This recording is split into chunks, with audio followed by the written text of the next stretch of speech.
सार्थ श्री बाळमामा विजय ग्रंथ अध्याय 18वा. या अध्यायामध्ये सज्जनांचे रक्षण करणे तसेच दुर्जनरूपी काट्यांना नष्ट करणे हे संतांचे व्रत असते. त्यांनी ब्रीद घेतलेलीच असते. न्यायाने निर्माण करणारे, नीतीला सांभाळणे, धर्माचे पोषण करणे हे संतांचे कर्तव्य असते. शक्ती, बळ, ज्ञान, विद्या, धन, संपत्ती यांची ज्यांना ज्यांना मस्ती गुर्मी असते त्यांची मस्ती गुर्मी नष्ट करण्याचे काम संत मंडळी लोककल्याणासाठी करत असतात. असंच एकदा माणगाव तालुका हातकलंगडे या गावात बाळू जोग याला आजारपणाने जर्जर करून सोडले होते. रोगामुळे त्याच्या सुखी जीवनात रंगबेरंग होत होता. खानू जोग बाळूचा धाकटा भावाचा आजार बरा करा असे तो मामांच्या बकऱ्यांच्या तळावर येऊन मामांना सांगत असे. तेव्हा खानूला मामा म्हणाले, ऊन तहान सहन करून तू स्वतः जर बकरी राखण्यासाठी आलास तर तुझा बंधू रोगमुक्त होईल, न पेक्षा तो आहे तसाच राहील. मामांचे उद्गार ऐकून खानू दुःखी कष्टी होऊन मनात म्हणाला, कसलं हे जिनं, पण बंधू बाळू रोगमुक्त व्हावा म्हणून मामांची बकरी राखू लागला.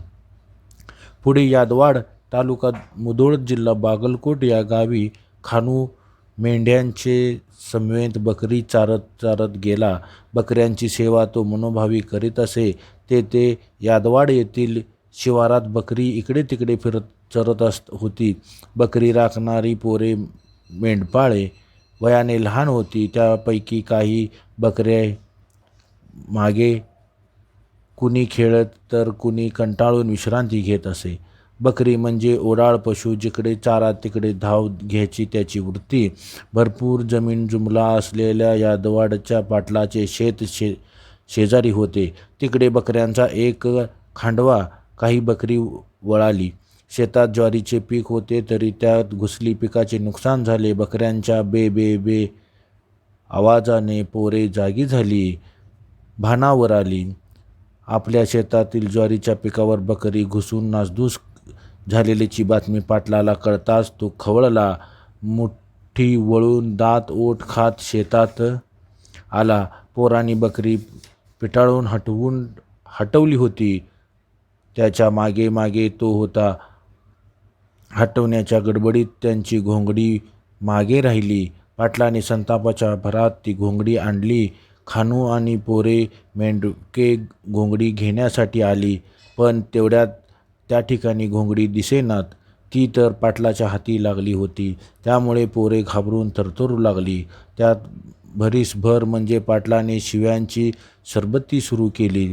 तो बलदंड होता व म्हणाला, अरे तुम्ही धनगर आडदांड, तुम्हाला केला पाहिजे दंड. आणि तो तावातावाने घोंगडी घेऊन निघून गेला. यामुळे पोरांची स्थिती केविलवाणी झाली. इकडे आड तिकडे वीर. पाटलांची विनविनी करण्याचे त्यांनी ठरवले. तेव्हा त्यांना पोरांना गावातील लोक म्हणाले, हा पाटील अति शिरजोर दांडगा, तसाच मनाचा कठोर आहे. तुमची मात्र तिथे काही चालणार नाही. पण तुमच्या दृष्टीने स्वामींचा एक आधार आहे, हेच तुम्हाला मदत करतील. कारण पाटील स्वामींना मानतो. हे ऐकून पोरे शरण गेली. स्वामींना जे घडले ते स्वामींना मनोभावे सांगितले. स्वामी पाटलांना बोलवून म्हणाले, नसती बला घेऊन तू ज्यांची त्यांना घोंगडी देऊन टाक. नसत्या संकटाला आमंत्रण देऊ नकोस. पाटलाने घोंगडे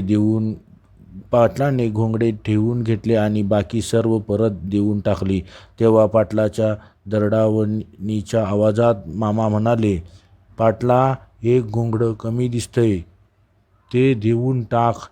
पण घमंडखोर पाटलाने अहंकाराने म्हणाला, हे एक घोंगडे मी देणार नाही. पुढे त्या पाटलाची सर्व जमीन गेली, धनसंपत्ती नाहीशी झाली. एवढ्यावरच थांबले नाही तर रोगग्रस्त होऊन तो मातीच मिळाला. संतांची सेवा केल्याने सुख समाधानाची प्राप्ती तर संतांना संताप देणाऱ्यांना अंधप्रात हा संदेश देणारा 18वा अध्याय इथं समाप्त होतो. बाळूमामाच्या नावानं चांग भलं.